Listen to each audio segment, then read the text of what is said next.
one thing that is kind of a little bit abstract is make sure your seat positioning is correct, because good habits start early. And one thing that I did is I took a video of myself on the bike, just set up my phone on a tripod and took a video of myself on the bike. So I could, because that's kind of one thing that you don't get with the home experience. You don't have the live intervention of a professional. So I took a video of myself and I took it to somebody and showed it to them and just said, like, look at my form, look at my seat height. You know, I want to make sure I'm doing things right. Can you give me some advice? And he gave me a couple of changes that probably increased my output 10% overnight. It's more than just your output, more than a bike. When you hear your shout out, you know it's all right. Put on your magic pants and let's go. We're cruising into the power zone. Clip in, set yourself free. Come on and take a ride with me. You know what you need to know and what's it all about. Everything you need, it's on the Clip Out.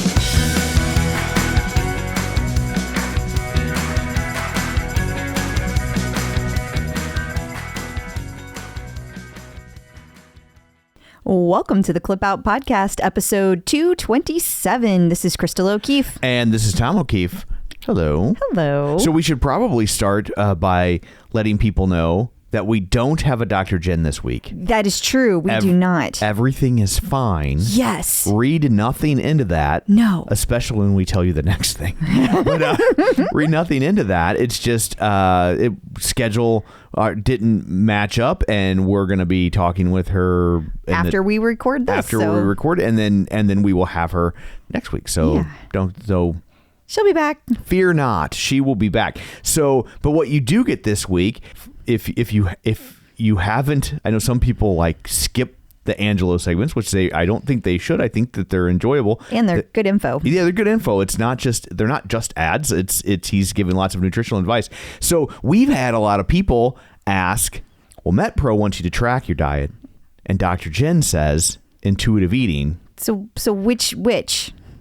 Let's put them in a cage and make them fight. Right. And so we don't have them in a cage. No. Because that would be inhumane to put people in cages. Just saying. And so that's a hot political take now, but we are against it. And but so we thought we'd have Angelo kind of drill down with his take on tracking your food versus intuitive eating. Yeah. And then hopefully when we talk to Dr. Jen, we will be able to do the same thing. So we'll be able to hopefully have that as a topic next week. Yeah. So kind of a Lincoln Douglas debate, except they're separate. Yeah. So it'll be interesting to see. So you might want to stick around for Angelo if you're the sort that doesn't want to do that. And maybe you will learn to love him like you love Dr. Jen. So aside from that, what, pray tell, do you have in store for people this week? Well, another Dancing with the Stars recap, of course. New instructors at Peloton,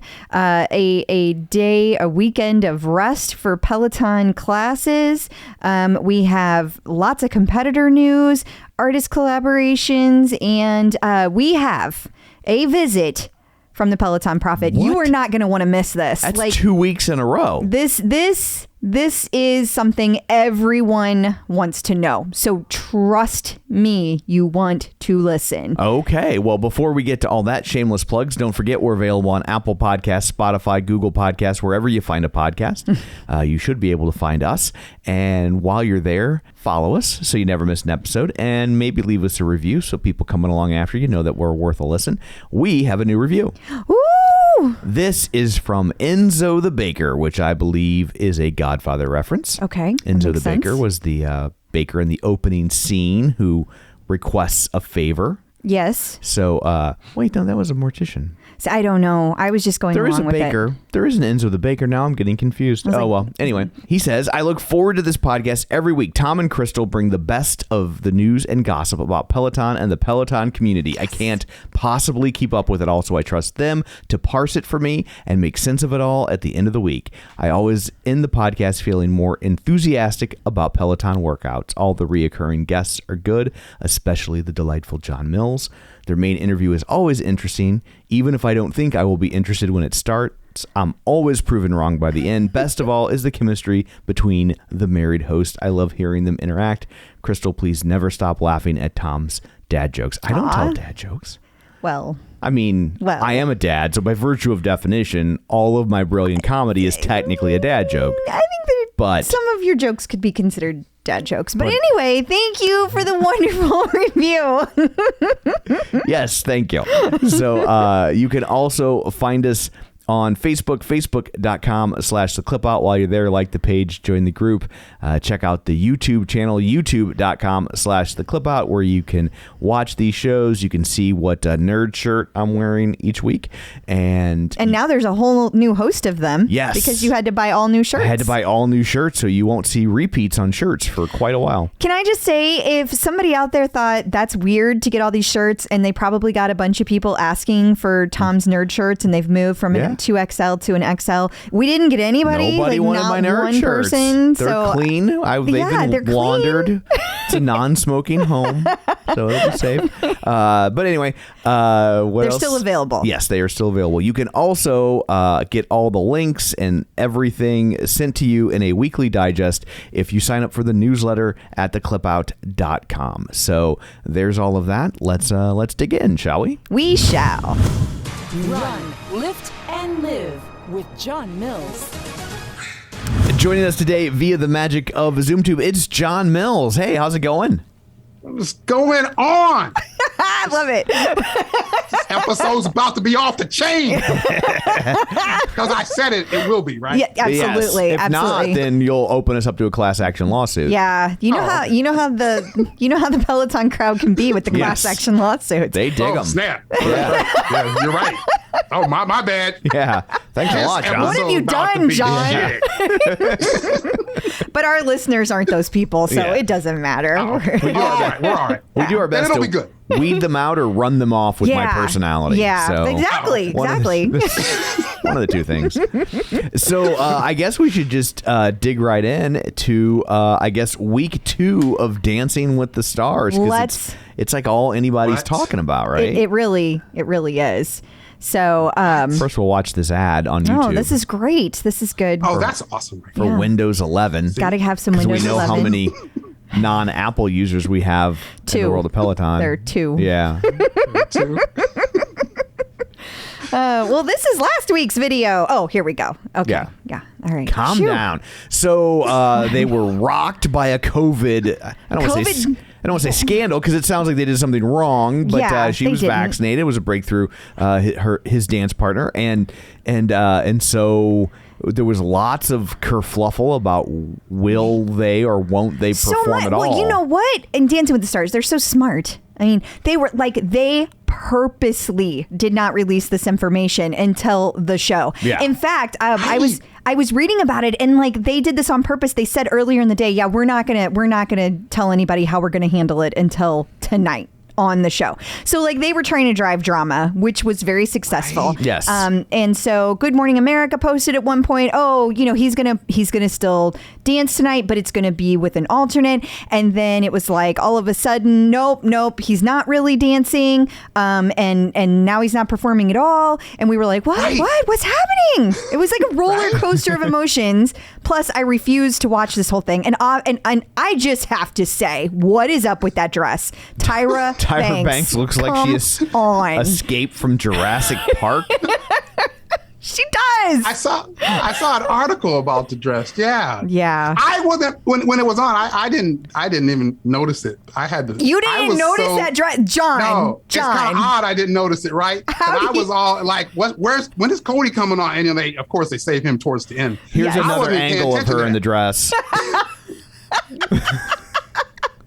For people on our YouTube channel, she is a beautiful woman, so that is not her face. But besides that, the dress and the rest of the dinosaur have some similarities.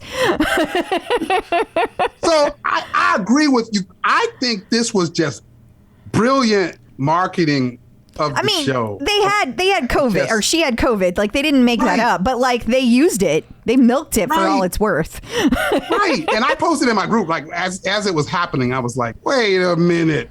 Is this going to benefit? I wasn't thinking the show. I was thinking, Cody specifically and Peloton? Is this going to are they going to spin this in a way that it creates some type of drama that then gets more people to follow and fall in love with him and Cheryl and what they're doing? And well, I've Peloton never in the end just kind of benefits from the whole I've thing? never really watched Dancing with the Stars, but I did watch American Idol for the first like 5 or 6 seasons, and I will say that like those sorts of stories can move the needle for people because these shows are about creating characters. And Cody, if you're not a Peloton person, is an unknown commodity. That's true. And so this is a way. I mean, it's gonna. And I'm not saying that they did this purposefully, but these seizing on these sorts of moments, people will start to generate sympathy. Like, oh, that's kind of not fair that he didn't get to really do the real dance and like it, you know, and get judged on the actual thing in the same way other people will. And you know, and especially I didn't realize scores were cumulative as you move throughout. So it's like if you have a bad week and still make it through, like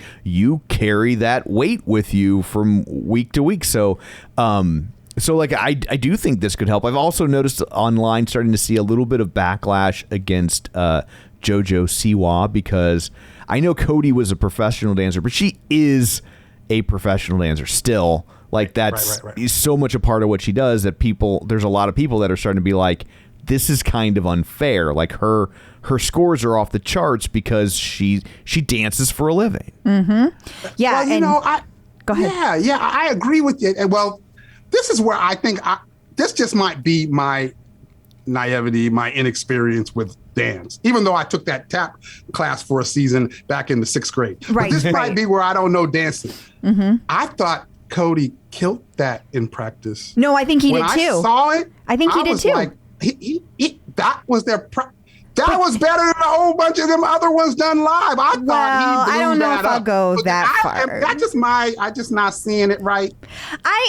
This is my opinion. I feel like Tom last week said, you know, one thing Cody is going to have an advantage of is that he was a dancer, so he knows how to take notes and improve. And and last week the note for Cody was, you need to loosen up. You're too tight. Yeah. And I feel like you could really see that he had improved.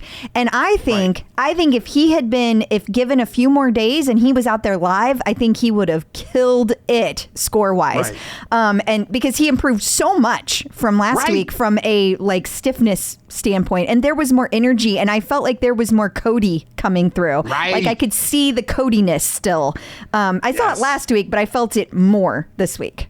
And then when I saw 6s, I know that didn't jive to me. They might Which have then takes me back to Tom's point about the story that is building here. And they become an underdog because of this issue. Yeah. And because I didn't see 6s. I will also say with shows like this, you have to start to factor in as people drop off, where are their votes going to go? Right? Yeah. And so now that Martin Coy, is that his name? The guy from Cobra Kai guy. That's his name. Yeah. Now that he's gone, like where are his votes going to go? And, you know, obviously there's a lot of people that it can spread across, but as it gets winnowed down week to week, people start kind of going, well, then I like this person now. So, you know, that will play a role as well. And if this JoJo Siwa backlash takes hold, then that will start to benefit somebody because it means that, you know, people won't be inclined to move to her. Yeah. If they feel like she, you know, is kind of a ringer and it's not fair. That's also true.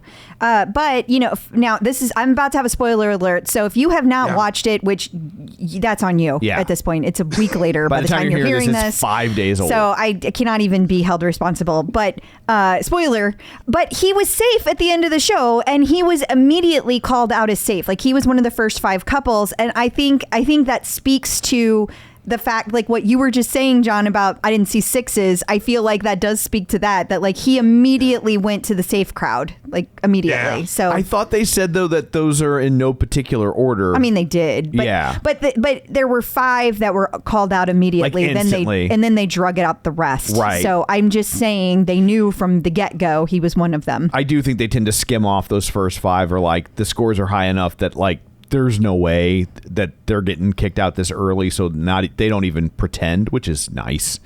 And people have got to spread the news. You can only vote during the Central East Coast time zone viewing. You cannot vote. I think it was different last week. I don't really know. But this week and going forward, you can only vote during that broadcast until the last couple performs. I say that because I had a whole lot of people confused.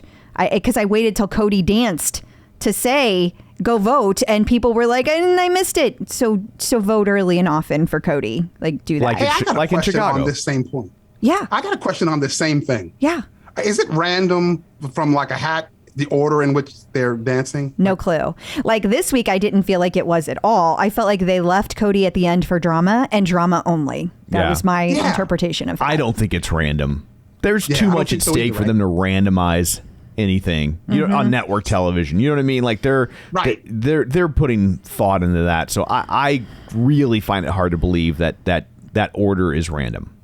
So can we read into that then that both weeks Cody has been later in the sequence? I mean, I'd like to. Yeah. I'd like to say they know and they're adding to the drama. And also, hasn't JoJo Siwa been later in the? Yeah. And she seems to be the biggest name competing this year, and so they both tend to go towards the later end of the latter end of the show. So I tend to think that means that they think people are going to stick around for them. Which means that the votes are probably coming in pretty hot and heavy. I mean, the Peloton community shows up, so I kind of feel like the votes are coming in like crazy. Yeah.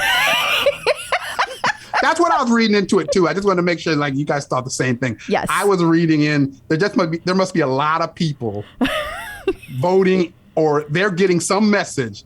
There's a lot of folks watching as it relates to Cody dancing. It definitely seems that way. I would absolutely agree with that. I mean, have nothing to back that up other than just it's network TV and they want to keep you on the hook as long as possible. That's what they do. Mm-hmm.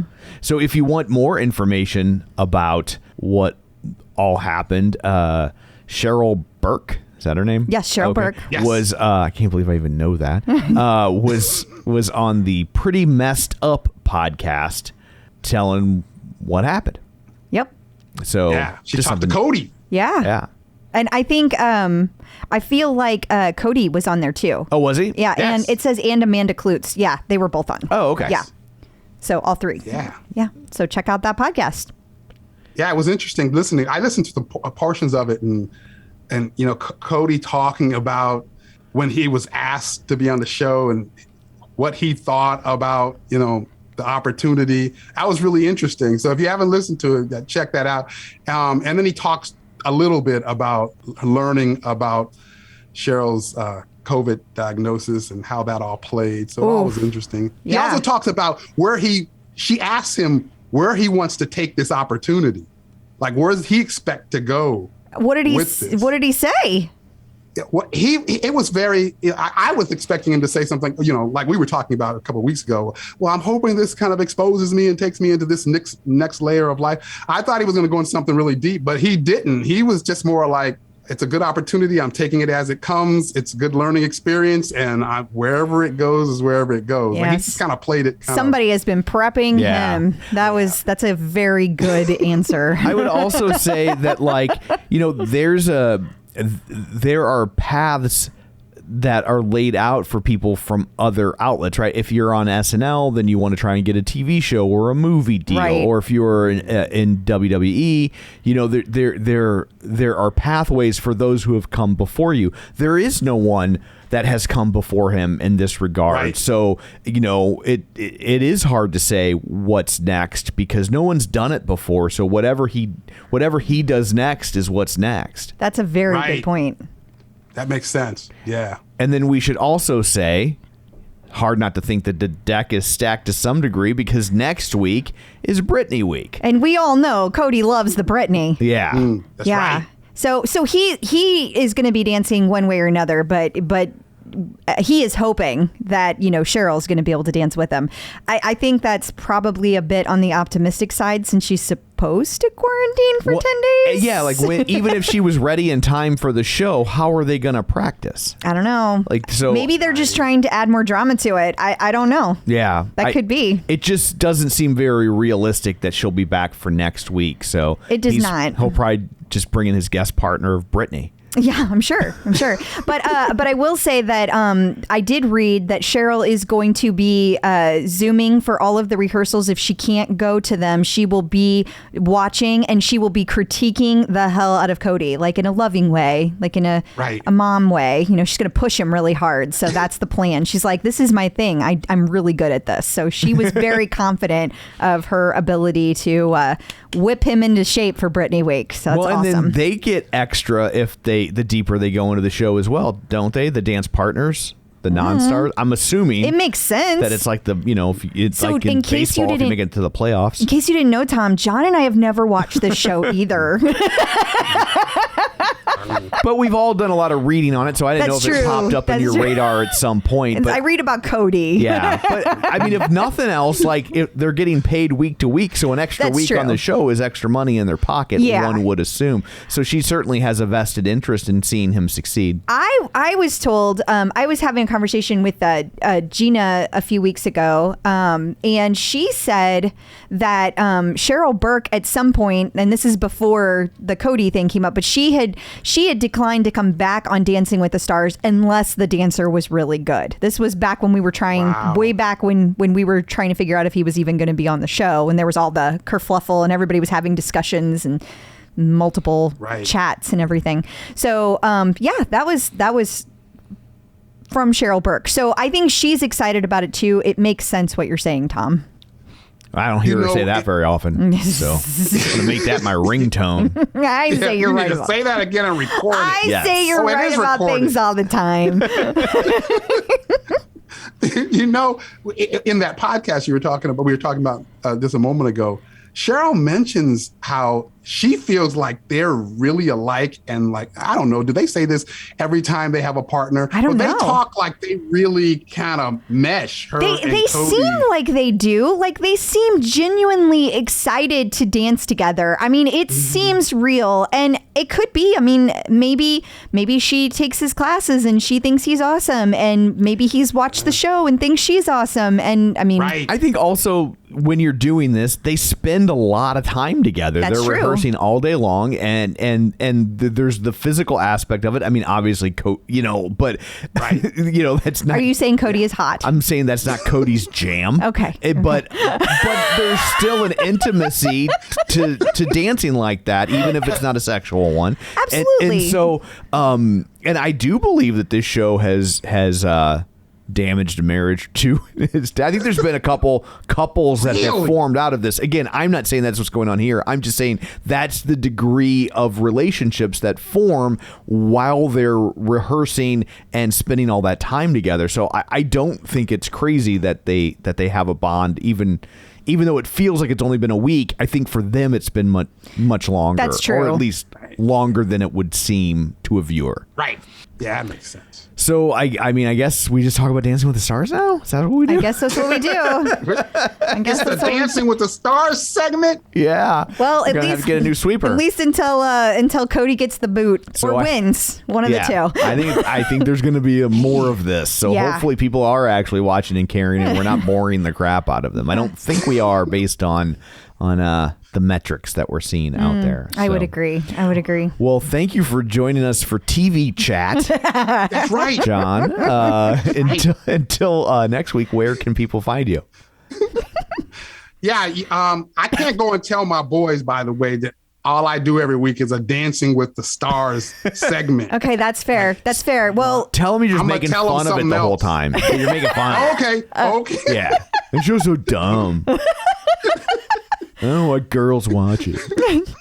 But hopefully not every conversation will need to be this long. There won't be so much drama. Yeah. Like he'll just dance and we'll go, this is what happened, and then we can talk about some other things. Yes. That's right.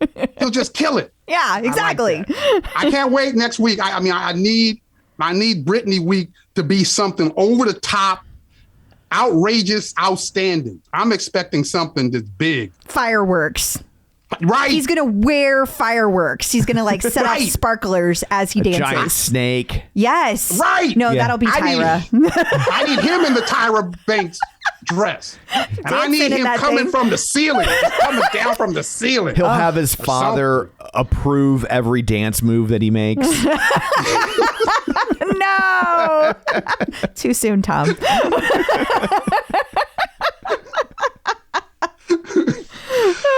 Okay, that was fun. You never actually said where they could find you. Yeah. But you can find me. Oh, that's right. That's right. I'm so into this Dancing with the Stars. I see. I'm going to tell all your friends.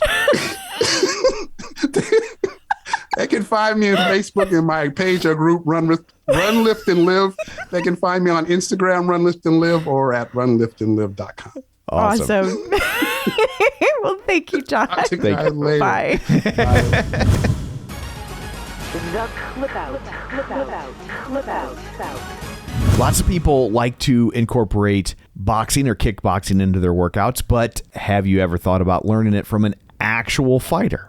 That is a great point, and you can do that with Fight Camp. Fight Camp is made for beginners all the way up to experienced boxers who want to box from home, and they don't want to do shadow boxing. Like, they want to do the real thing. Absolutely. And Fight Camp has several different paths that you can follow that are going to teach you the skills along the way, paired with workouts that are going to reinforce your new learnings. It comes with all the gear you need to box at home, including a freestanding punching bag, boxing gloves, quick hand wraps, and their unique punch tracking sensors that challenge you to hit minimum amount of punches each round and allow you to track your boxing and kickboxing journey so you can see all the progress that you'll be making. It's also great for kids. It's one of the only home workouts that are safe for kids to do. No heavy weights and no spinning wheels.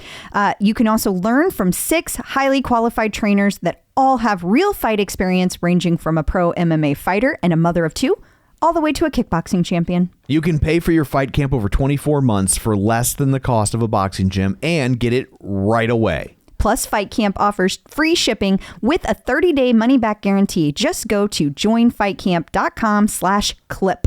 To get free shipping on Fight Camp, go to joinfightcamp.com/clip. That's joinfightcamp.com/clip.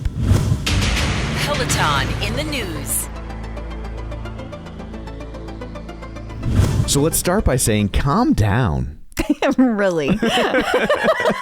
There will be no classes, no live classes, October 10 through 12. Yes. And so Peloton is taking a moment. It's because they're going out of business. Oh my God. Do not start people up.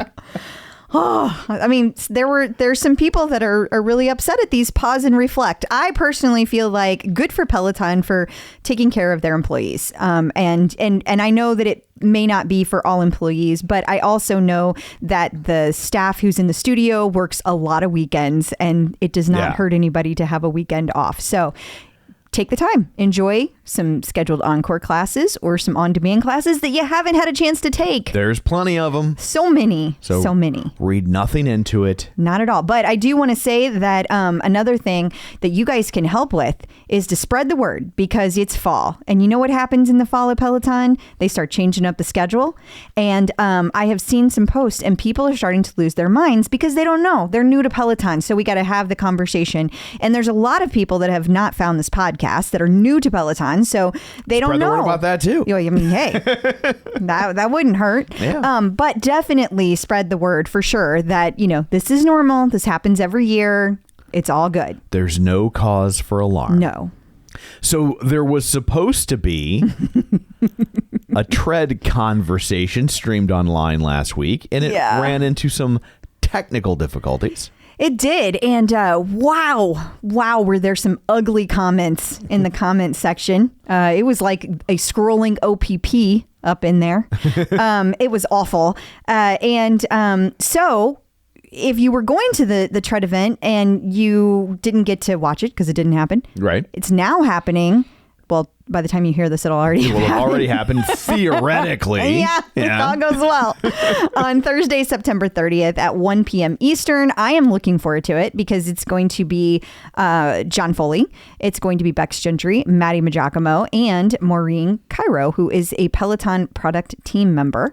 And she's also a fellow member. So looking forward to that. And I thought I would mention for those of you out there that if you had signed up to go and you were not able to go last time. Right. They sent out a link that you could order a free item, a free Peloton item. How about that? Yeah. It was a free apparel item. Well, that's pretty cool. Yeah. Speaking of free apparel items. Yeah. Or of apparel items. Yes. CNN had an article about Peloton says you can wear its new athleisure line to work. So just print this article out and show it to around the office if your boss calls you in and says, Kevin, why are you wearing leggings? You can say Peloton says I could. Yeah. I thought that was a pretty catchy headline. It got my attention. Yeah. I believe there's a quote from Jill Foley in here as well. I know one of the articles I was looking at did, but I noticed that Peloton has really been pushing this new line, and they have been doing things like they had some of the instructors come on and show outfits with the line. And so I think that's where they're coming from with this. You can wear your athleisure wear to work. Yeah. So they're showing, like the instructors are showing how you can pair a tank top with like a skirt and a shirt, and that you can wear that to work. And so they had all these looks. Like one night, Kendall and Olivia did that. And they were showing all different kinds of outfits that they put together from Peloton apparel. And it was very cute. So, yeah. And I love seeing our girl Jill in an article. We haven't seen her in an article in a while. It's nice. It has been a while. And then the Daily Mail also had an article about Peloton apparel launching in Australia. I was going to say down under, but when I say apparel down under, it sounds like they're selling underwear. It does. It does sound like that. And that's not what's happening here. Yet. Right. If they think you'll buy it, man, they'll sell it to you. You never know. But this, I didn't realize that athleisure, like Peloton's line of clothing had not been available at all in Australia. Oh, okay. So this is new to Australia. So that's pretty cool. Absolutely. Also, speaking of, I totally forgot to put this in the notes, Tom, so this is on me. But while we're talking about apparel, the apparel store added some breast cancer research fund, like awareness month items this week. They like just dropped them in there. So now we don't get like a big heads up when they happen anymore. So that's going to be new. Yeah. But and so they do that for some of the different like holidays and fundraisers. And this particular one is not available over in Australia. So since we were just talking about Australia, I wanted to mention that as well. But I'm sure lots of people have already bought all that. You would think. I would. Triathlete.com has an article about how Peloton is powering change from the inside. Yes, this is talking about how triathlons have a diversity problem. They've done a 5-part mini-series. This is the second to last one. And for that, they talked to the head of DEI at Peloton. Awesome. Yeah, I think we talked about this last week. I guess we must have talked about the penultimate. What's on the other side of penultimate? I don't know. But we talked about triathlons and running, I think, in general, and in inclusion issues, and they were talking about what a good job Peloton does with it. I think it was maybe it was 2 weeks ago. I don't remember that at all. I thought this was a different article. I think this is a different article. I think it's part of the same series. It sounds like they talked to a different person for each. Yeah. The other one, I don't think they talked to anybody. They were just in general saying that Peloton gets it right. Okay. Gotcha. Yeah. The Today Show spotlighted Bridget Neves. I hope I'm saying that Neves. Right. Yeah. Yeah. From New York, about how she lost 103 pounds in 11 months. She lost a whole person. Yeah. In 11 months. That's incredible. Using her Peloton. Yeah, and so you can read this article, and I talked to Bridget today. She's going to be on the show in a few weeks. That? So it'll be a little bit because we've got a bunch of great guests coming up. But yes. But she will be on. So it's pretty cool. And she looks incredible. Yeah, it's quite a difference. Yeah, I guess 100 pounds will do that. It will do that. In either direction, it will be a noticeable change. Yeah, it's pretty cool. Congrats to Bridget. That's a really huge accomplishment. So amazing. And then Digiday or Dig-I-Day. I'm going to go with Digiday. Or Dig-Id-A. I think that's the Australian version. That sounds like how they'd say in Australia. Dig-A-Day. Digiday. Sat down with Peloton CMO Dara Treseder. Yeah. Did I say that right? I don't know. I don't know. So, talking about how she made community her selling point. She has been everywhere this year. She's really big on that marketing thing, right? Yeah. She knows how to market her own her own presence at Peloton and thereby Peloton. Right. Elevate both simultaneously. It's very cool. And this article is all about how she has used community to market herself, but it works both ways. And so how Peloton was such a good fit because it was kind of what she was already doing in her personal life. So if you haven't checked this out, definitely do so. And you can do that by making sure you subscribe to the newsletter. All of the links will show up in your inbox every Sunday. And Dara would really like that because that's marketing what you just did. She'd be like, smooth, Crystal. Yeah. Well done. Thanks, Dara. And then Marketscale had an article about how Peloton is incorporating hotels aggressively into its business strategy. And they reached out to quite the Peloton expert. Well, I this has feel to be a weird moment for you. It is a weird moment for me. Because the B-roll footage is of you it's sitting in the same place that you're sitting right now. It's a little uncomfortable. That's why I'm leaving it up extra long. This is making you uncomfortable. It's so making me uncomfortable. Yeah. Well, I talked about hotels and Peloton and how they've been working on the strategy for a long time. It's kind of a refresh of it. And you can hear all about it if you watch this video. You don't need to hear me talk about it for another 5 minutes. It's funny how off-putting that is for you. Oh my God. It's really awkward. It's like, could you feel me cringing? I could. Did you feel me backing away from the table? I did. That's why I left it up for so long. Like I said, it was fun. And then the tread is now live in Germany. It sure is. It went live yesterday. So this is great because they had put the tread back on sale and they said it was going to be in Germany at a later date. Boom! Here it is. Here we are. However you say that in German. Yeah. I don't know. They said something like Das Warten S. I saw it in the little thing in German. Doc Martens? I'm sure I'm butchering it. I don't think those are German. We should probably just not do that. Instructors in the news. Architectural Digest is spotlighting Christin D'Ercole and her complete overhauling of her Dutch colonial in Pennsylvania. Yeah, it's pretty cool. I mean, it gives an entire overview of the house and all the changes she's made. And of course, it talks about her. So definitely want to check that out. It's very cool and a beautiful home. It is a very pretty house. Yeah, absolutely gorgeous. And she's shared a lot of this on Instagram. So for those of you who don't follow Christine, you should, because this is the kind of thing that you see. It's awesome. Boy, it's funny. It's a very light week for instructors in the news. Normally, we have like 15 articles, and we're like, what do we get rid of? They're exhausted. Yeah. They were everywhere last week. Yeah, and I think Cody's sucking up all the oxygen. Speaking of Cody, what I forgot to mention that like a bunch of instructors were in LA, and people thought that they were out there to cheer on Cody, and then nothing else was said about it. So I don't know why they were really out there. If it was that, and then that couldn't happen. Right. I don't know. But at any rate, yeah. Side note. So, Tunde spoke at Princeton. Yeah, she was there yesterday and she shared this on her stories, and she was doing a whole talk, and it's pretty cool. That is cool. It was an evening with Tunde. How about that? Yeah. The clip out. So joining us once again via the magic of ZoomTube, it's Angelo from MetPro here to answer your nutrition questions. Hello. Hello. Hey, guys. Thanks for having me back. We are so glad to have you back. And we decided to put you on the hot seat this week. Love it. I expect nothing less from you two. This is going to be like a WWE SmackDown. Wah, wah. between you and Dr. J.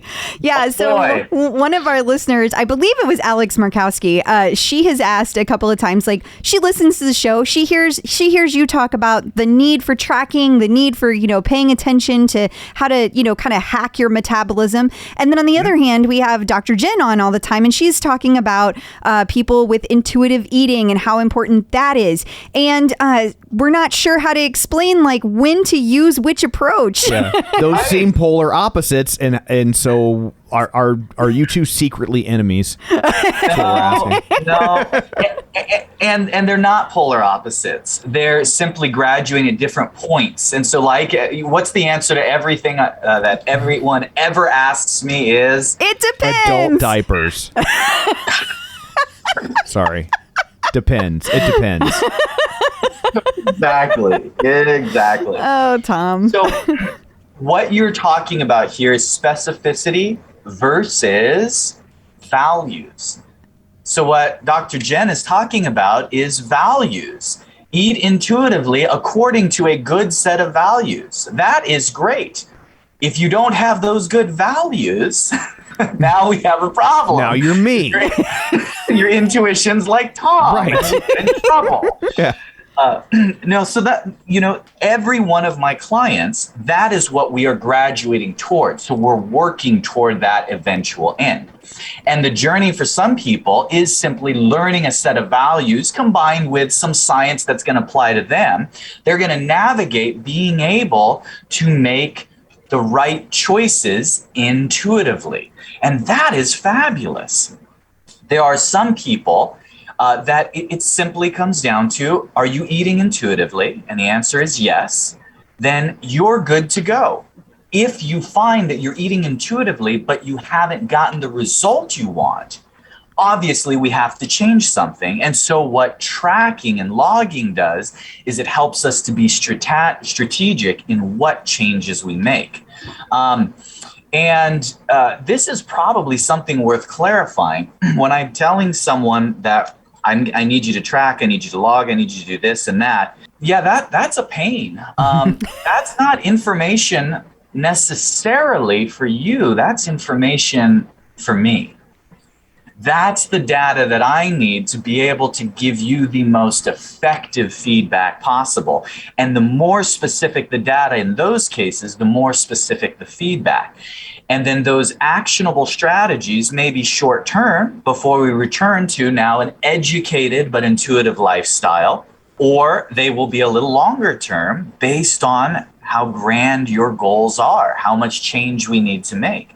But ultimately, my goal is to educate someone so that way they can intuitively know when to ramp up in eating, when to scale back, when their body is going to be receptive to a cutting cycle, when their body is going to be most receptive to a performance cycle, and how to effectively navigate between the two.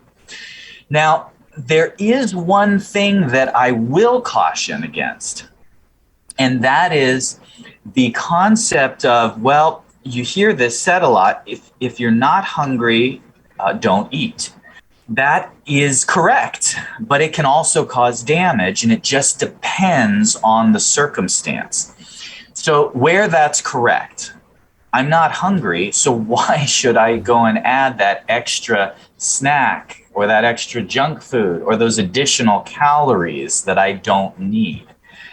So in those cases, that's where that can be very applicable, and you want to listen to your body.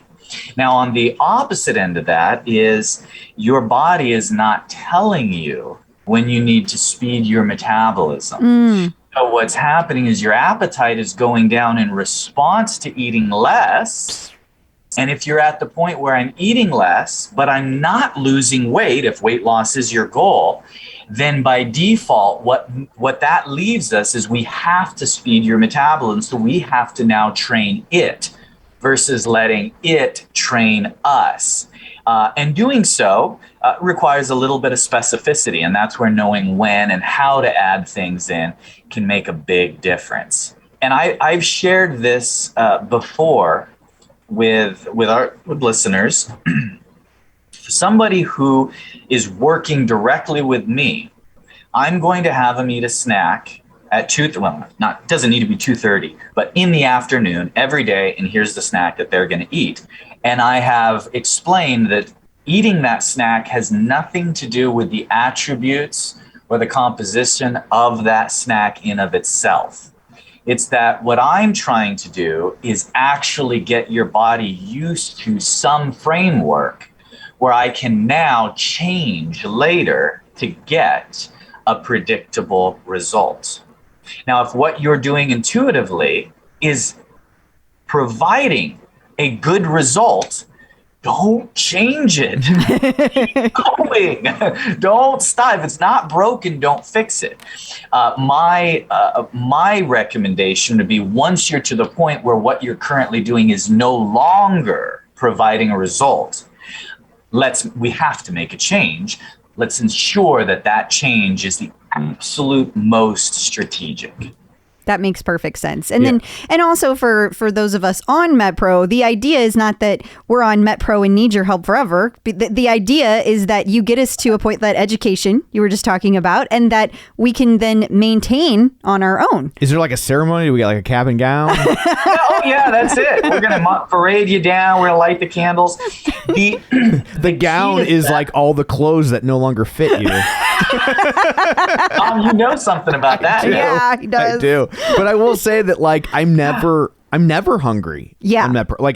In fact, there are times when Crystal and I are like, oh, it's time for a snack again. already. I'm like, well, this is working, so I'll do it. But Jesus, I don't want to eat right now. Yeah. So, true story here. In my gym, when I used to have a physical location where I would train people, every day I would have somebody walk into the gym, and we started this 2 decades ago.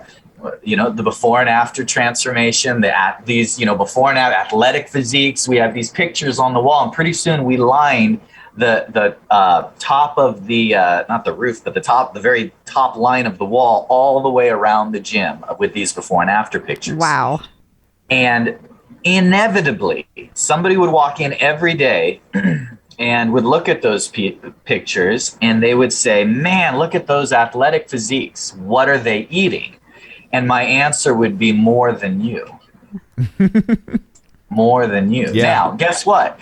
In the journey, they had times where they were cutting and we had to be restrictive. But when you see those photos on the wall, that's not a photo of somebody that's that athletic because they are starving themselves. No, we have conditioned over time and with exercise their metabolism to run faster and faster and faster. And it kind of goes into the old saying, you know what the trick to looking super athletic is? Being super athletic? That's it. Ding, ding, ding. Being super athletic, right? And so we don't get there like, man, how did you become that NFL MVP? Man, how did you become that world record holding this or that? Or how did you? Well, I just ate less and less. No.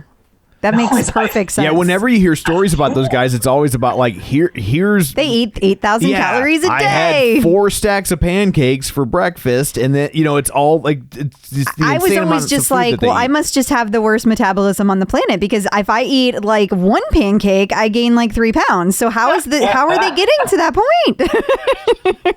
But see, you've learned that even your metabolism, Crystal, see, as you get used to more intake, but this is one of those, buyer beware, because you've heard it said you have to eat more to speed your metabolism.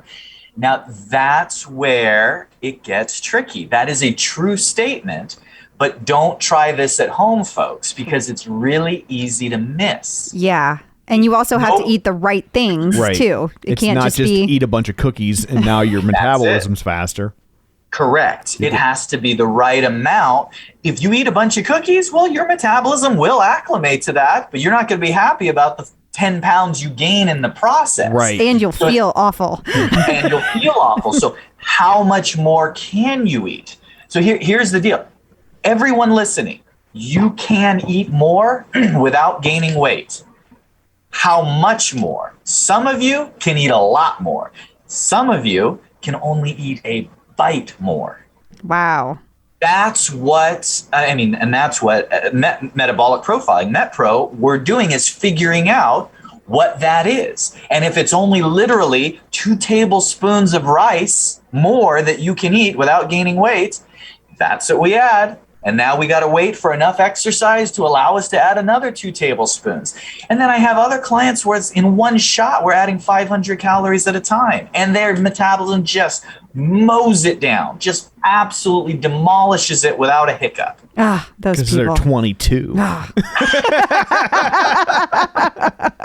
Remember those days? We're so bitter. Yeah. Okay.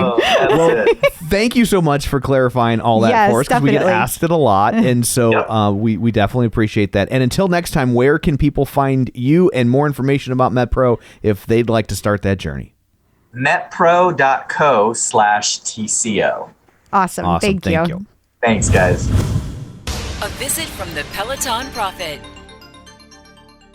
Back-to-back visits from the Peloton Prophet. Oh, yeah. Holy smokes. I'm excited about this one. Yeah, he and or him has been very busy.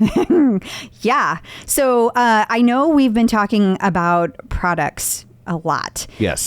So things have changed. The Peloton Guide, now that is the product that was known as Tiger. That was its code name. Yes. They're very and that's, secretive. That's the one that basically looks like a Kinect camera for Right. an Xbox. That one was supposed to come out in the fall of 2021. However, things have changed. Okay. It will now be January of 2022. Probably. Okay. And then we talked about the Prophet, of course. We then talked about the Rower. Yeah. And the Rower, we had been kind of thinking was going to be the first half of 2022. Scratch that. Now it's the fall of 2022. Gotcha. Yeah. And it makes sense. I mean, with all the different things that are happening in the world from a supply chain standpoint and Sure. everything that they've experienced with the recall, that's not really crazy. Right. And I want to point out that there's another product rumor, the mag resistant strength product. Now, this one would be a tonal-like device. Okay. And we're hearing that's way off in 2023. So people who've been saying, should I get a tonal? There's your timeline. Make your decisions. Make your decisions. Yes. Now, the other thing I want to point out is we have talked about, Tom, many times, what is happening with the Tread Plus. I mean, there have been times you've even wondered, are they going to bring it back? I haven't wondered. I thought you had. Did I wonder? Yeah, I'm pretty sure you said that. Oh, okay. Yeah, right out of the gate. Yeah, you did.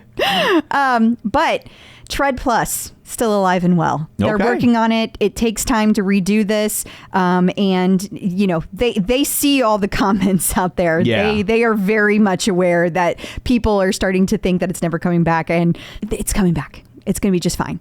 And we now have a date on the pause button. Oh. Mm-hmm. And that is? October. Okay. So real soon. Real soon. It will And be then October when this comes out. Yeah. And then everyone can argue over that. So happy October. Here's something new to argue about. Yes. That's actually something old to It argue is something about. old to argue about. You're Yeah. right. It's just now it's here. Yes. But all of that from the Prophet. So let's see how right he or she is. New instructors. I guess I need to get that sweeper recut in German. I think you do. Yeah. I think you because- do. So we have a new instructor in We do. Germany. And it's Tobias Heinze. I believe that's how you say it. Okay. And Tobias is the very first tread instructor in Germany. How cool is that? Awesome. So this is Germany ready for action now that they have the tread went live yesterday. So now they get to move forward with their very first tread instructor. How cool. His first premiere ride was today. And feedback that we're getting from the community is that Peloton really did not give people very much of a heads up on this one. And so there were not a lot of people on it. So Peloton, if you're listening, we would love to have a little more heads up, especially for these instructors that are, not only are they new, but it's a new country. So we want to Right. make sure that we're supporting them. So it was Wednesday, October 29th at 12 p.m. Eastern. But I heard it was amazing. Checking out the competition. So NordicTrack's parent company iFit is gearing up for their IPO, and they're valuing their company in Peloton territory. $6.7 billion. Indeed. I will just sit here and make side-eye at that. We'll see. Yeah, good luck to you, I suppose. Yep. And we have yet another company entering the bike-at-home space. Wahoo launches System. Yes, spelled SYSTM. Yes, a training platform. So do you use your own bike, like Zwift? I honestly, I don't know. I probably should have read it. But Well, it's behind a paywall. Yeah. So there's that. But the picture shows a guy on what appears to be a road bike. It does. And Wahoo, they have a lot of training platforms that, they have a lot of training that you do on your own bike. So I think that it's a training bike. I think it's another way to use your training bike at home, Gotcha. not using like a bike like Peloton. Like a stationary bike. Exactly. Gotcha. Exactly. So we'll see how that catches on. And then we talked about this last week. Fitness startup Hydro getting some money from celebs like Lizzo and Justin Timberlake.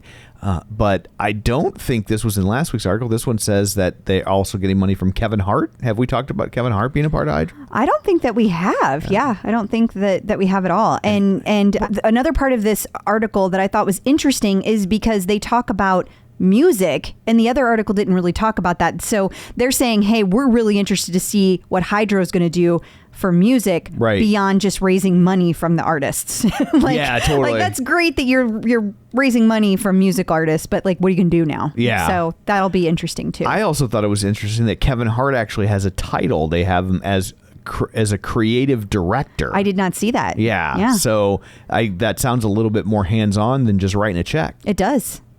Yeah.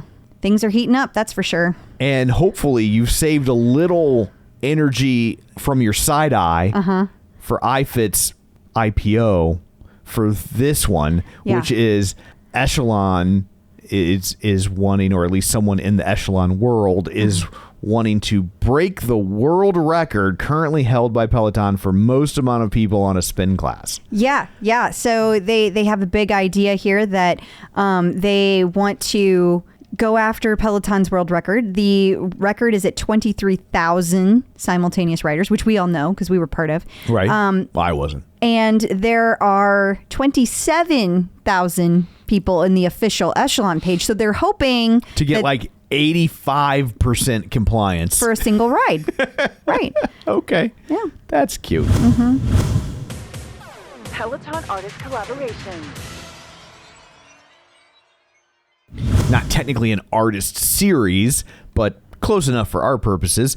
Peloton is partnering up with James Bond. Yeah, so it looks like Ben Aldis is going to be doing one of the classes, and it's going to be just in time for the 25th 007 film, No Time to Die. So there's going to be rides, strength, and full body. And not to be outdone, Echelon is partnering up with Dr. No. But I really liked the marketing on this one, how they have the little James Bond circle thing happening in the background. Yeah, I thought that was really cool. And then that means, of course, that Ben and Leanne got to go to the world premiere. Yes, they did. And this was in London at the Royal Albert Hall. Yes, and from the Beatles song. And it was Leanne's birthday yesterday, so they were all gussied up in their finery. He was in a tux and she was in a gorgeous pink gown, and they got to celebrate her birthday like none other. Like, I mean, that's a pretty special over-the-top birthday right there. Absolutely. And if you just can't get enough of Peloton and James Bond. Yes. Then Benjamin Aldis, he had a IG Live with Daniel Craig's personal trainer, Simon Waterston. And so that took place on September 29th. It's still out there, so make sure you go check that out. The Peloton community gives back. And then the You Get To crew did something pretty awesome. They did. This is really cool. So you guys may not be aware about this, but Thrive Cosmetics has the owner, the person who made Thrive Cosmetics is Carissa Bodner, and she rides all the time on her Peloton. She loves Peloton, and she's actually a member of the You Get To crew. She's a huge fan of Jess Sims.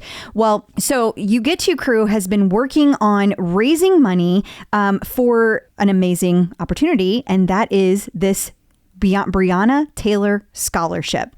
So there's a foundation that is getting created, and Thrive Cosmetics took the money that came from You Get To crew, they matched it and bumped it up to an even $10,000 on behalf of the You Get To crew. $100,000. No, I'm not done. Oh, sorry. That was just for what they did. Oh, okay. In addition to that, though, it's totally separate from that. Thrive Cosmetics donated another $100,000 for the foundation. Wow. So it's an amazing, very cool thing. It's the Breonna Taylor Memorial Endowment.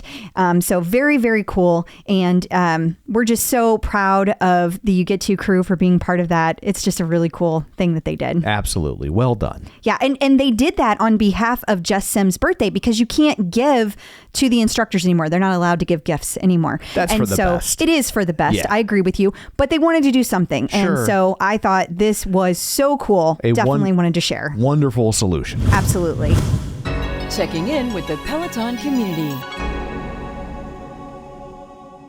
So joining us today via the magic of ZoomTube, all the way from Australia, it's Joey Ruggero. Hey, Joey, how's it going? Hey guys, nice to see you. Nice to speak to you. Good to have you here. So you said that it's like morning the next day. Morning here. Yeah. Like I said, we're living in the future. Okay. So I know I need to get to all the Peloton stuff, but I'm curious how hard is that to get used to? Because you lived in Australia, then you lived in America, and now you're back in Australia, right? Do I have that right? Exactly right. So I just probably in about a year ago, I moved back to Australia. Before that, for the last 10 and a half, 11 years, I was living in New York. And I think, you never really get used to it, right? Because it's on the other side of the world. And particularly when you're going and coming back, when you come back, it takes, as you know, a week for the body to adjust. And it just completely scrambles you. I would think. Yeah. So, but you do get used to it. It's easier being on the US side.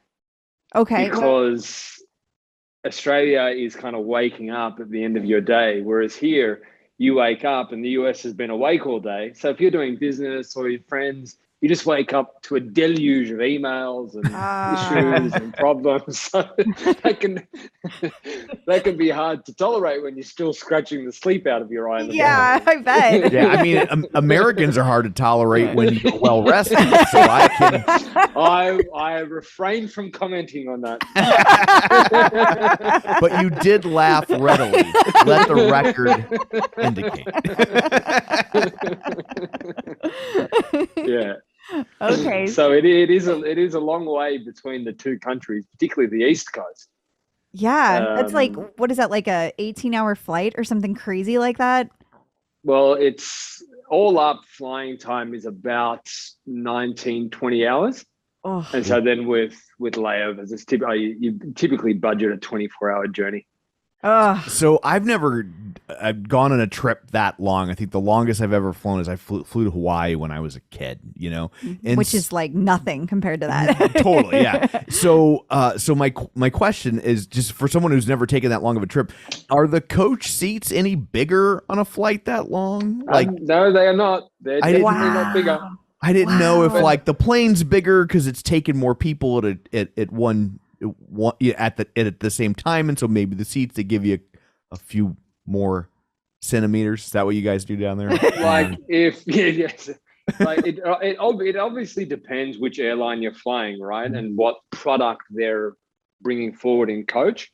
So if you've got an airline that is a longer haul flying airline, and the national airline here, Qantas, there's only long haul, right? So It takes 9 hours to get anywhere meaningful. So yeah, it is probably bigger in economy on Qantas than you're going to have flying from Missouri to New York on Delta or JetBlue.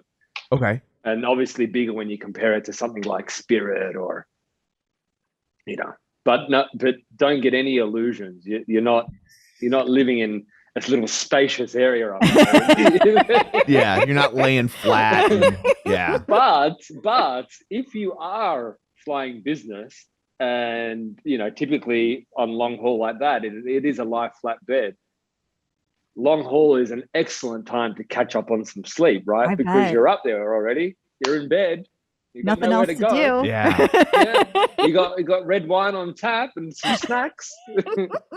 We did that one time where we had Yeah. those seats that we just happened to have extra points and we had to burn through them. And so it was just like, okay, first class. And the plane we got on was like that. And we were just like, oh my goodness. That was amazing. Yeah. That was really And amazing. it's hard to go once. It is difficult to go backwards in life, right? So Yes. It is. it's kind of like you oh, I kind should've never of done don't it. want to know what's going on up the front of the plane. Yeah. I'm actually kind of happy in coach.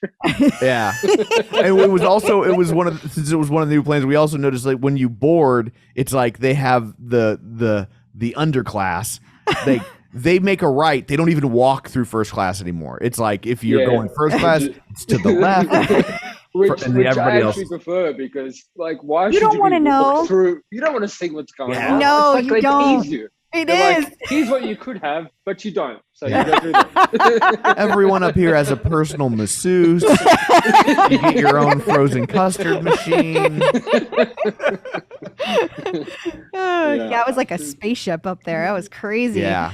Oh, wow. Okay. So but that I'm long flight, when I think about my Peloton story, which we'll get into, and I think about wanting to go to homecoming, I'm like, I was literally living on the same street as Peloton, and now I'm on the other side of the world. Literally. it's hard. It's hard to go further away than you did. Well, and okay, so let's jump into that. How did you originally find Peloton? So it's funny because I was always a spin rider. I probably would spin 3 or 4 times a week, 45-minute classes at Equinox. And I was like really big on the in-person experience, really big on the group fitness. And so while I kind of got exposed to Peloton before they kind of exploded in the pandemic, I never thought that it was something that I would vibe with. And I really I kind of only knew about it in the abstract. Like I used to walk past the store as I said, on the same street that I lived on. And I kind of like think back, and I remember walking past the store, and I used to look at the store kind of like I imagine the kids used to look at the Willy Wonka factory, like looking beyond those gates, and like, I wonder what they're doing in there. They must be doing something crazy. so like I kind of knew that there was a studio in there, but like not really. And then, funnily, the owner of our building put a Peloton bike in the gym in our building in New York.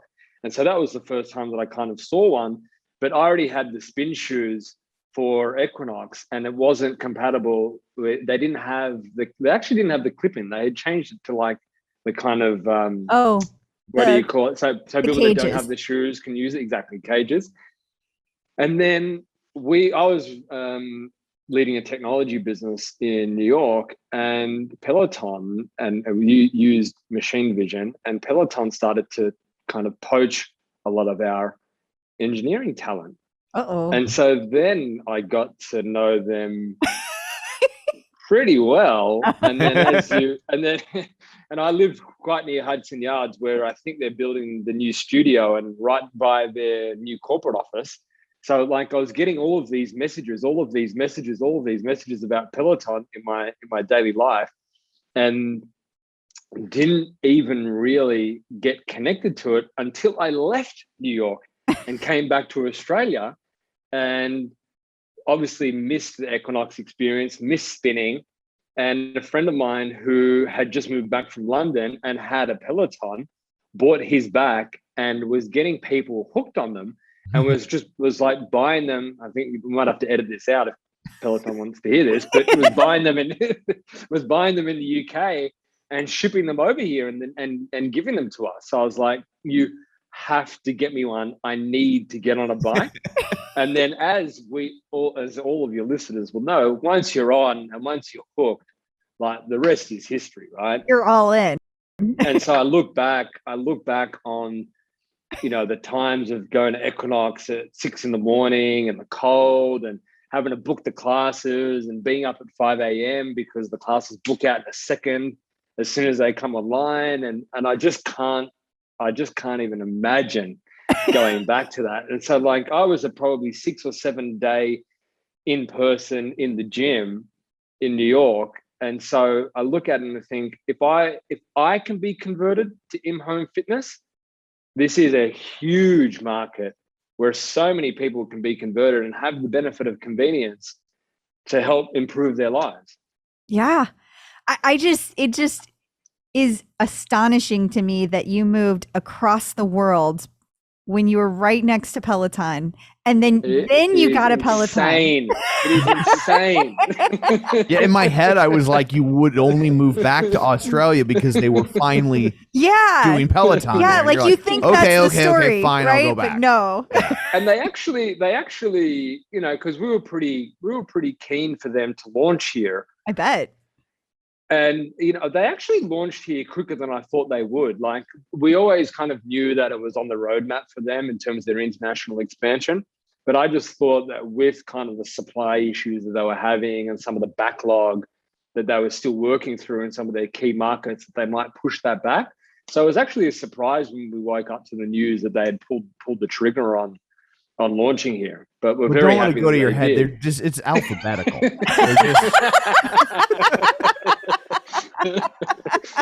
Yeah, I always think about after World War II, a lot of the migrants that fled Europe, the list that they gave people must have been alphabetical, because everyone ended up in America, everyone ended up in Australia, everybody ended up in Argentina. Like there was no mass migration to anything that doesn't start with an A. Although technically we should be at the bottom, and they should have listed as United States. It's funny because like in the drop down menus where you have to select It's your always country, at the top. it's like such a cultural bias, right? Because it'll be like United States, and then it'll be like Argentina, Australia. Right. Like it's like, but I have noticed that Azerbaijan. some of them have stopped doing that. Yeah, they And started putting them at the You bottom. gotta scroll all the way down. And now. I'm always like, oh yeah, it's in the U's. Okay, hang on. Scroll.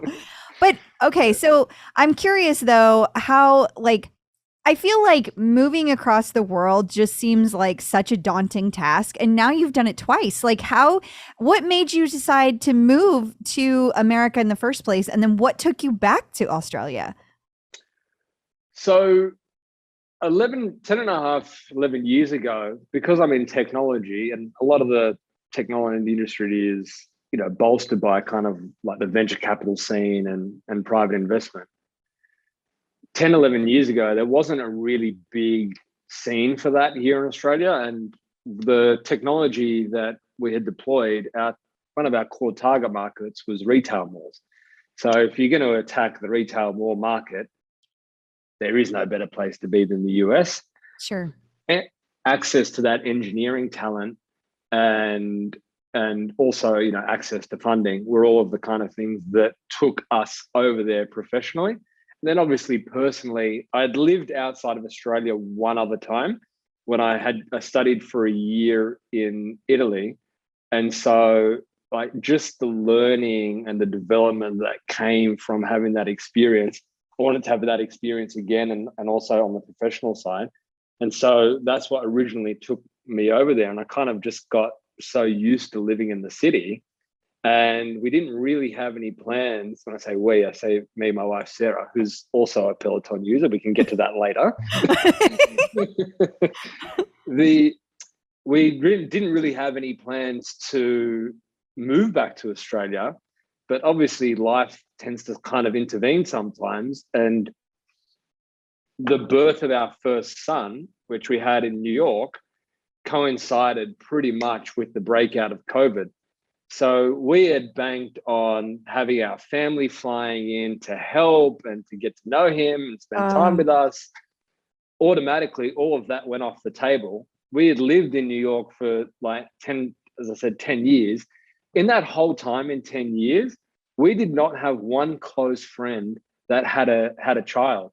So we had no exposure to what it was like, and none of that, none of that kind of ecosystem that you need when you first have a child.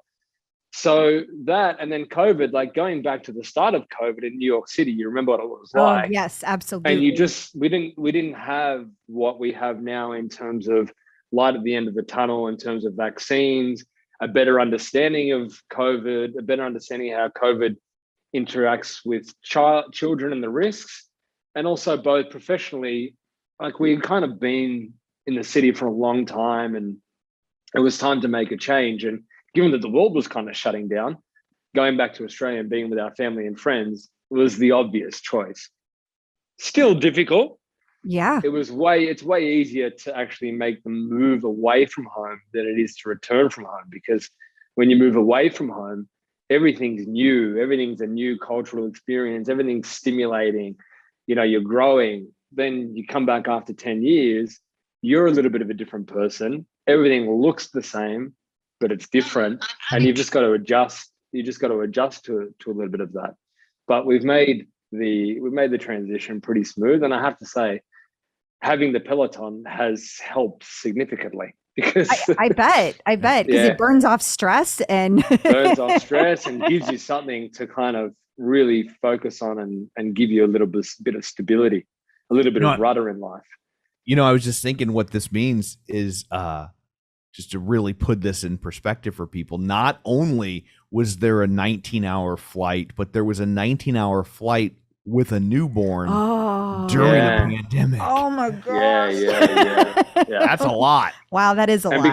Because we love to punish ourselves, the quickest way to go is typically you fly from New York to LA, you do your layover in LA, and then you fly from LA to Sydney. I used to do a lot of business in the Middle East, so I got used to flying through the Middle East.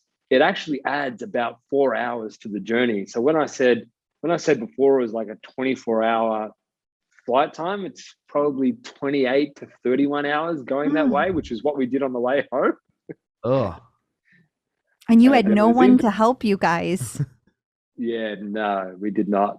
Oh my word. But I tell you what, one saving grace was during that period, because this was August 2020, right? At the end of August 2020. So kind of like that was a scary time. The pandemic in many ways. So the flights were so empty that the staff to passenger ratio was so high that we were lucky that they were kind of very accommodating, very caring, and they were kind of our help system. Oh, that's good. On the way home. But I don't know if you know, but Australia has, and one of their strategies for dealing with the pandemic is that anybody that comes into the country, citizen or not, has to go into a mandatory 14-day hotel quarantine. I did know that. They take you from the airport straight into a hotel room. You don't leave that hotel room. You do not cross the threshold of that hotel door for 14 days. What about supplies? Like, how do you diapers for the baby and stuff like that? What do you do? Well, that just speaks to the advantages of having a family and friend network that can, we never had to leverage the kind of the hotel quarantine system to get those things, because our family was, able to give us those things. And you can order groceries and stuff like that and get them delivered. You can order food online and get it delivered. They also supply meals. So it's not as bad as it sounds, but it is still a little bit testing. Yeah, I bet. And I'm just being in those walls. Yeah. Oh gosh, 14 days. Now, could you like open windows or anything? Like so many hotels, you can't. When you have children, they give you it's kind of like a service department. So it's a hotel room, but it has a little terrace that's enclosed, but with opening for fresh air. So that was really good, because a lot of people that come in as a single person or as a two-person couple, they go into hotel rooms that don't have any balconies. That some rooms that you can't even open the windows. And that would be really tough for 14 days. Yeah, that would be tough. That would be very tough. And it is kind of crazy. And I have a little bit of a motto, which is Peloton, not politics, because sometimes when you delve into you can quickly get caught up in these political discourse. You got to bring it back to Peloton. But, that's helped to keep our case numbers low. Sure. But it is a difficult thing, I think, for people to go through. Yeah. Yeah. That would be a lot. I get it. I get why they're making that choice, but like that would also, It would help. I consider to know. myself like next level lazy, but 2 weeks in a room without it's being like able to leave is a lot. It's something about you can't leave, right? That makes it instantly like, wait, the what? walls closing on you. Yeah, they do. I mean, I felt that way just on a cruise ship. The first time we went on a cruise, I was like, wait, I can't get off the boat. Well, you can. You just can't get back on. Right? I was like, 3 days? What? Yeah. Before we even see another country? That was hard for me. So 14 days would take some mental prep work to be prepared for that. So we got through it. Well, yeah, obviously. And that's great. That's great. Yeah. Now, when you guys moved back and you got the Peloton, was your wife like instantly like, okay, yes, get that bike? Like as soon as she heard that this like underground railroad of bikes was coming in? So the funny, so when we moved back, so we left at the end of August. I probably got the Peloton at the end of October. But we didn't have our own place because we had to send all of our furniture home from New York. And at the best of times, that takes kind of 12 to 16 weeks for it to sail all the way here. And then add in the delays at the ports with COVID and unloading and all of that stuff. So I'm surprised it's worth it to keep your furniture. Yeah, you would think you just sell it and buy all new stuff. It is really on the boundary of making financial sense, but we had some pieces that we kind of like had collected and were special to us and were kind of irreplaceable. And I mean, this is getting into a whole other topic, but we both have so many clothes that there is no airline in the world that we would have been able to get those back. we could have filled multiple jets with the clothes that we have. Okay, so we got a couple of clothes horses here. Yeah, so as I was saying, the bike arrived before we had our own place, but luckily I got the bike at the same time as one of my best friends, and he was like, keep your bike at my place, we'll ride together, and then when you get your own place, we'll move it there. So I was going to his place, so she didn't get the exposure really to the daily convenience of having it. And she wasn't as big a spinner as I was. But now that we've got it at home and now that she's using it frequently, she often says to me, I think that is the best purchase that we've ever made. You were like, I would have maybe picked a wedding ring, but I guess the Peloton is nice too. Thanks, honey. Thanks. He's like, I didn't think of that then, but I'm using it now. Use it again. I've got it locked and loaded. Yeah. And it's really probably important to stay in shape because I'm assuming you guys were just completely naked because you're waiting for your clothes to show up. We just had ponchos. Just ponchos. Okay. So what about like when Peloton launched? Was it like exciting to people that live in Australia, or was it just kind of like, oh, another product, no big? It's funny. Okay, so for us, for people that were already in the Peloton community, it was nice because we had somebody other than ourselves proselytizing about Peloton, right? And then what I love about this conversation is it's like an hour to talk guilt-free about Peloton. I feel like we're what CrossFit was like in the early 2010s. And like, I've become one of those people. I'm like, well, I think you should download the app, or I think you should really consider getting a Peloton. So it was buzzy, and one of the things that they did with launching here is Peloton Australia got hired out like a kind of a place on the water and decked it all out with Peloton bikes and invited all of the journalists to come and ride. And so there was a little bit of a pop with press coverage. Yeah. And I have to say that a lot of the press coverage was slanted towards something that I'm used to, but Australians aren't typically used to, which is just the intensity of the American instructors. And so if you're not really into fitness, or you haven't been exposed to that kind of American way of getting excited and firing up, it's insane. The fervor. And you're a journalist. That can kind of be something a little bit difficult to digest. Like that. So some of that was threaded through the press coverage at the time. And then and then to corroborate that, people that I know that have gotten the bike here definitely skew towards the British instructors.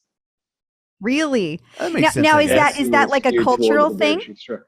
I think it's a cultural thing, because I just find, and you maybe find it as well if you haven't taken any of their classes, it's just a little bit more low key. It is. which Yeah, is we've a heard little that. bit more, which is a little bit more in the More Australian chill. style. Yeah. A little bit more chill. Yeah. I mean, Australia is a very fit country, right? So people are really into their fitness. People who are really active, people are sports obsessed, as you can probably tell, that like we always do so much better in the Olympics than we should as a 26 million person country. So it's, there's people are excited about it launching, but it'll be interesting to see how it penetrates a very fit and active country. Because remember, one of the things that we have to our advantage here, which you don't necessarily have, particularly in North America, is we have a very mild climate. There's not really a time of year where you can't cycle outside, where you can't run outside. So it'll be interesting to see the cut through that it gets looking at it from that perspective. It will. Yeah. Because like, now whenever you guys cycle outside in Australia, do you have like marked lanes? Are there like on the roads? Is it? And so like, obviously I'm used to that, because I had never had a group fitness experience that wasn't in the US. So that was how You're just like, this is how it is. This is like, and so for me, it's completely, in fact, I kind of skewed probably in the other direction. Okay. The majority you're still of content skewing. that I consume is I'm skewed. I'm probably skewed for life. Well, America has a tendency to skew things up. Well, that was a very topical comment, Tom. Well, it is kind of evergreen, though, isn't it? Peloton, not politics. Yeah. We'll just leave it there. Yeah. Well, so whenever do you ride with other people though? So like you have your friend that had the bike, and before you got there, or he had a bike around the same time. So are you guys riding together? How do you pick an instructor then? Do you let him pick? So we were like, our bikes were literally right next to each other, and we were both newbies to the Peloton experience. So we were kind of like, exploring it together.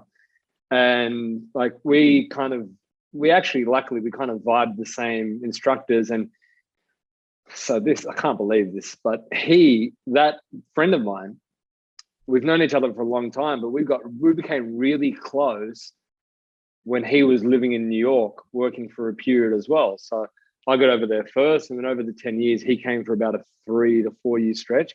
He also lived on the same street as Peloton. He lived closer to the 23rd Street studio. No. Literally on the same block. And he also didn't experience Peloton until he got back here. So he also had that American flavor to his fitness experience. So we were both skewing the American side, and now we ride together a lot. And actually, I've got a lot of friends in the US that have Peloton, but because of the time zones, it typically doesn't line up for us to ride together. So when I'm riding with friends here, the vast majority are people here in Australia who got the Underground Railway bike or have gotten their bike since Peloton launched here. I know what I was going to ask. So does Australia have a bunch of like bike lanes and things like that where people can and actually ride safely outside or? Yeah. And like, there's a lot of bike lanes, but there's also lots of parks here.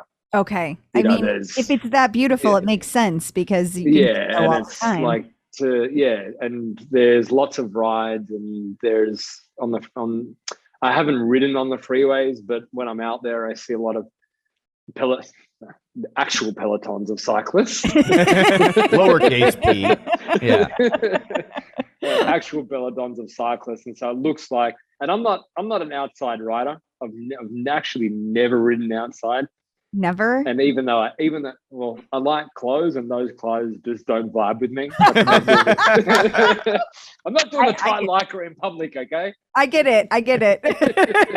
What if you got superpowers? Would you wear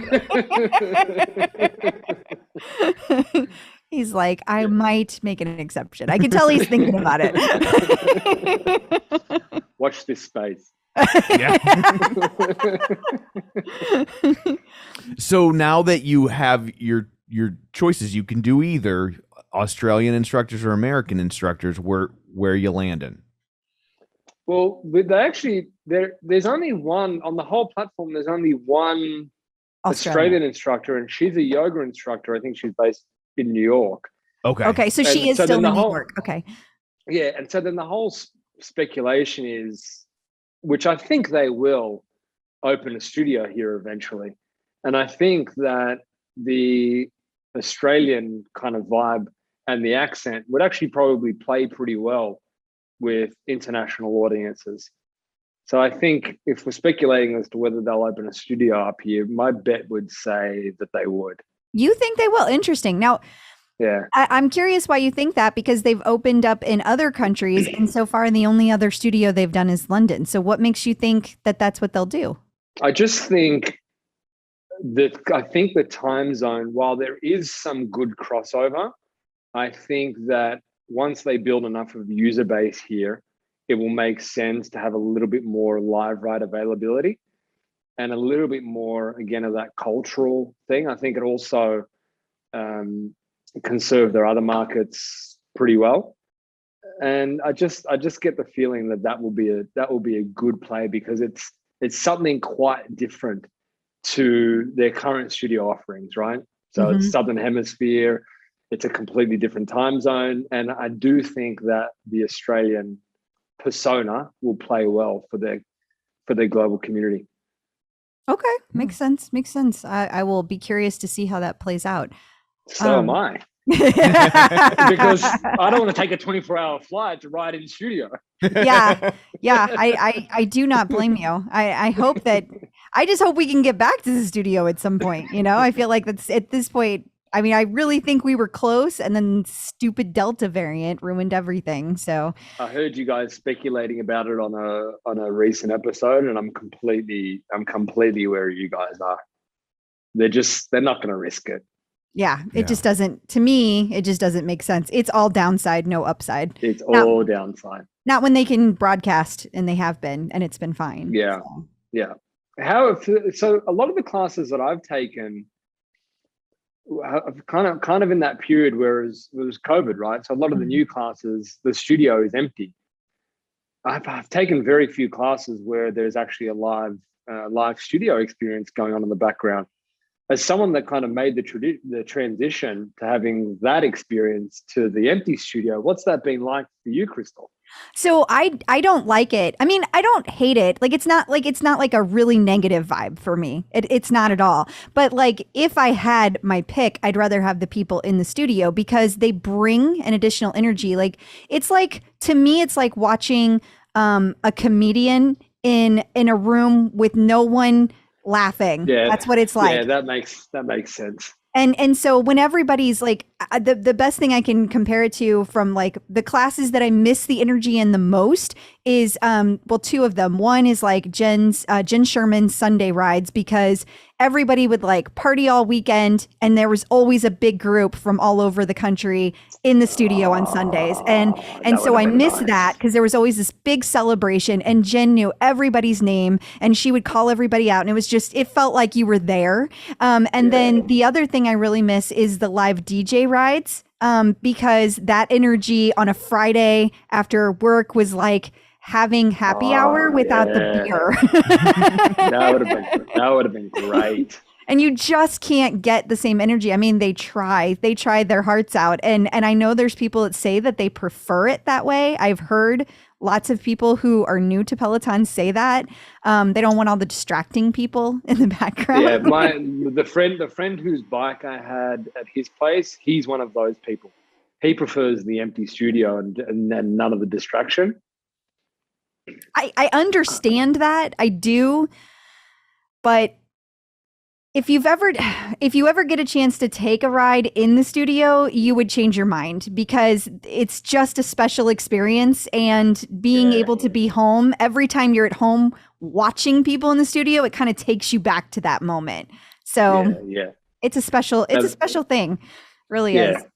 Well, hopefully I'll get to take a class in the studio soon. It sounds like it's definitely worth the 24-hour flight. Absolutely. Absolutely it is. Like legit. You need to do that when the studio opens. Absolutely. Tom's like, I'll just be in the waiting room. I'll be in the hotel room. Yeah.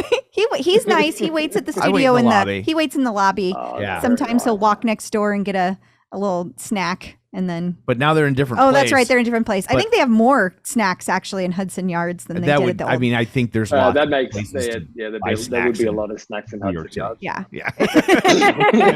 I think I'm gonna be okay. Yeah, I do too. I'm pretty sure. So, what is your leaderboard name? It's actually terrible that it's still this, because the friend that was running the Underground Railway, he set it up for me. So he just used my first name and my last name, and I never ever changed it. So it's literally just Joe Ruggero, which is so boring. You're gonna have to do like some kind of Aussie name, like. I know I've got to change it up, but like just. Well, in a way, Joey is kind of an Aussie name. That's true. Yeah, that's true. Yeah. I feel like you need some kind of kangaroo. I think that's what it could be. Maybe like Aussie Joey. Yeah. Or Joey from Oz, or Joey from Ponderosa. Yes. Wait, Ponderosa, I don't get. Is that a thing in Australia? No, that's what's that movie? Tom, you should know. Little Joey from Ponderosa. Let me just check that now. Okay, you've stumped Tom on a movie. Holy cow. I didn't know that was possible. To the Googles. I mean, Ponderosa is like it's a TV show. It's an American Western show here. I don't know. Geez, I don't know where I get that reference from. Ponderosa is a TV series. Was there a Joey in there? I think there might. I never watched it, but there might have been. Neither, but people used to call me Joey from Ponderosa. So now I got to research what the. There was also a really bad steakhouse called Ponderosa. Yeah, there was. That is true.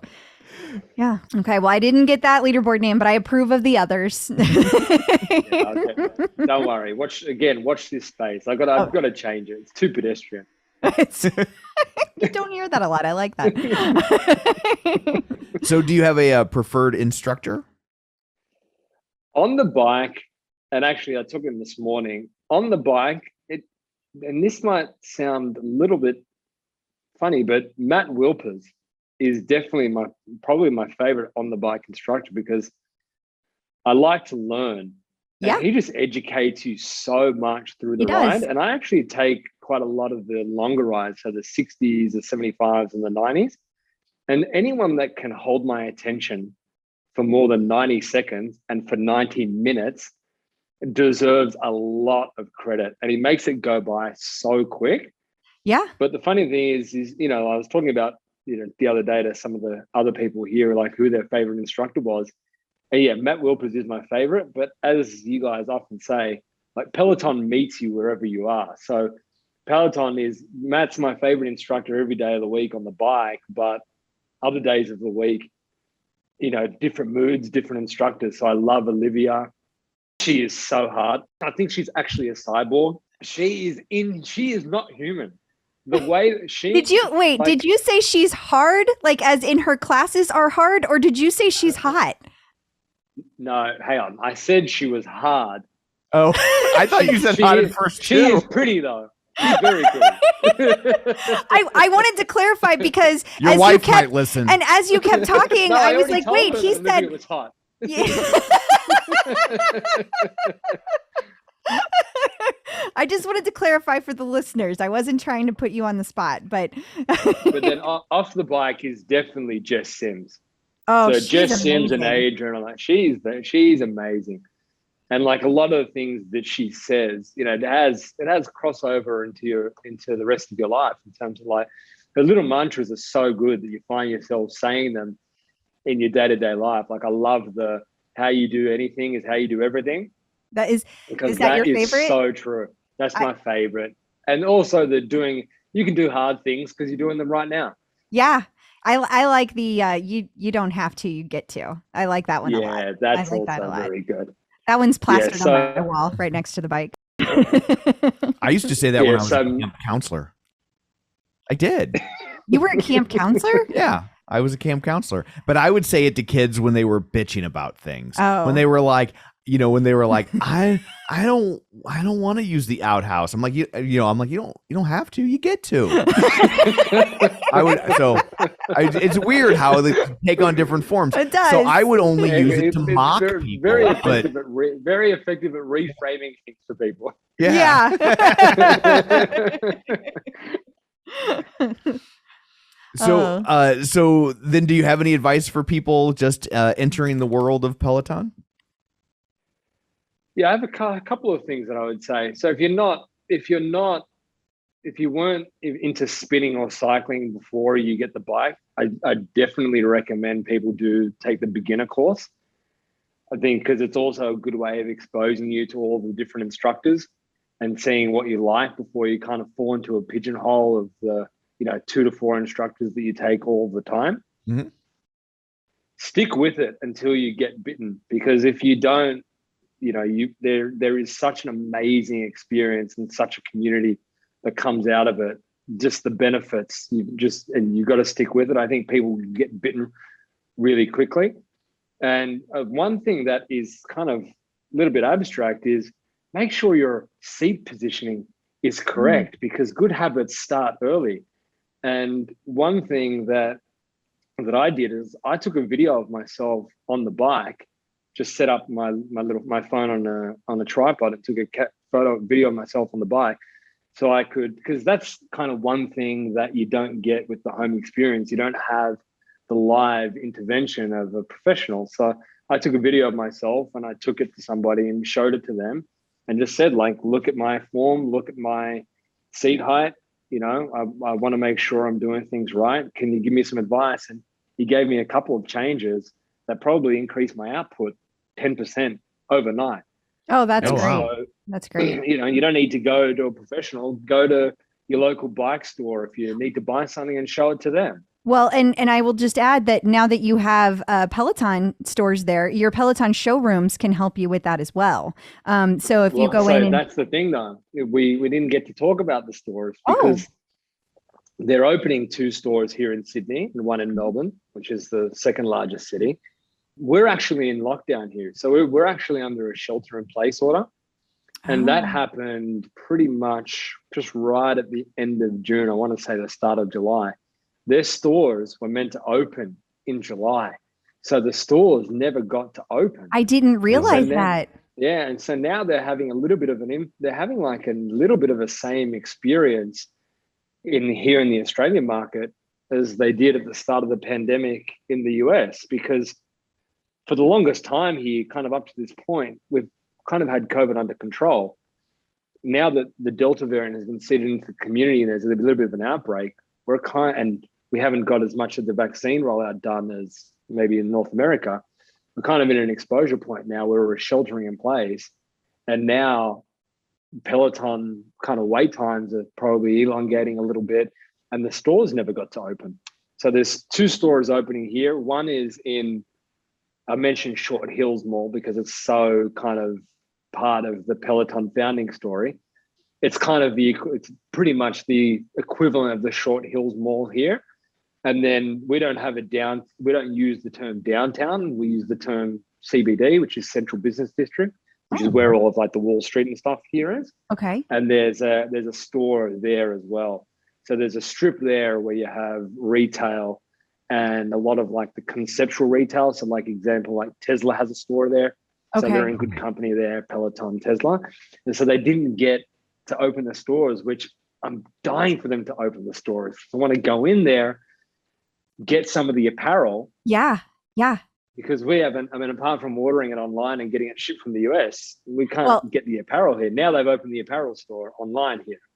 Now, let me tell you one other thing you can get from the showroom when it opens. Hopefully they will have, hopefully they shipped them over there. If not, ask. But they give you a little pin that says 100 rides whenever you reach 100 rides. And they'll look on your profile to make sure you've hit your 100 rides, and then they'll give you a pin. Great. Yeah. That's great. It'd be good to go in there because, I mean, they've launched the apparel store online, but I think like it's a very, very narrow selection. Yeah. I think it's just all of the stuff that you didn't buy they sent out here. So it's like Peloton with 2 N's. Crystal doesn't want. Let's send them to Australia. Well, that theory doesn't hold because there isn't anything she doesn't want. So, well, now that's not true. The last 2 releases, I didn't buy anything. So, okay, but I think that that's true for every country as it rolls out. I know Canada still is not like, they still don't have the same selection that the US store does. And not everything that they sell goes online. Not everything goes into stores either. So like, let's say there's that's ridiculous. Let's say there's like 15 items that go on sale. Well, maybe 10 items make it into the store. And so I'm using very low numbers just to give an example. And then maybe only 8 of those make it to Canada, and maybe only 7 make it to Germany. I don't know how they split it up, but it's something to that degree. And so it makes sense for them to match up their inventory allocations with demand. So as demand picks up, we'll get more of the selection. And there's shipping companies that will help with that, right? You know that you can do that. Yes. Okay, just making sure. Little tips for you. I have to make. I had to use them to get my Century T-shirt. Oh, right, duh. They only ship the Century T-shirt to a US address. Yeah. Because I'm registered there. Okay. So you've got your own. He's crafty. Tricks. Yeah. You got to make it work when you're on the other side of the world. You do. Yeah. You do. Peloton hacks. well, thank you so much for joining us. Before we let you go, where can people find you on social media if you would like to be found? I'm on Instagram as what my leaderboard name might have been, which is Joey Ruggers. And I've really cut back all of my social media lately. Really? Yeah. But I want to join. Well, now I just deactivated Facebook, and then I heard one of your episodes recently about some of the Facebook groups and some of the raising money. So now I got to get back on Facebook. Join the groups. Thanks, guys. It only took me 15 years to quit. Zuckerberg paid us handsomely to get you to do that. So. Yeah, I can tell that you guys are in with him. Yeah. Wearing my dress hoodie today. Yeah. Well, thank you so much for taking time out of your day. I guess you're starting your morning there. Yeah, so. And thank you for warmed up here. Making all the time zones work. We really appreciate it. I know it's not easy to do, so thank you so much. Great chatting with you guys. You too. Likewise. It's been See a lot you of out fun. there in the community and hopefully in person. Yes, sometime. Yes, for a live ride in New York. That would be amazing. Definitely amazing. Stay in touch about it. Okay. Have a good one. See you guys. Have a nice Bye. evening. You too. Clip out. So I guess that brings this episode to a close. What, pray tell, do you have in store for people next week? Next week, we are going to talk to a wonderful Peloton member. I'm going to try not to butcher her name because I did not say it in the interview. Yanera Pellicini. Pellicini? Oh, jeez. Forgive me. She's amazing, though, and you definitely want to stick around for the interview next week. Yes. There's going to be lots of laughs and lots of inspiration. Absolutely. So definitely want to be there. So until next week, where can people find you? People can find me on Facebook at facebook.com/Crystal D. O'Keefe. You can find me on Instagram or Twitter on the bike and the tread at Clip Out Crystal. And you can find me on Twitter at Roger Kubert or on Facebook at facebook.com/Tom O'Keefe. Find the show online, facebook.com/theclipout. And of course, don't forget to sign up for our newsletter at theclipout.com. So that's it for this one. Thanks for tuning in. And until next time, keep pedaling And running.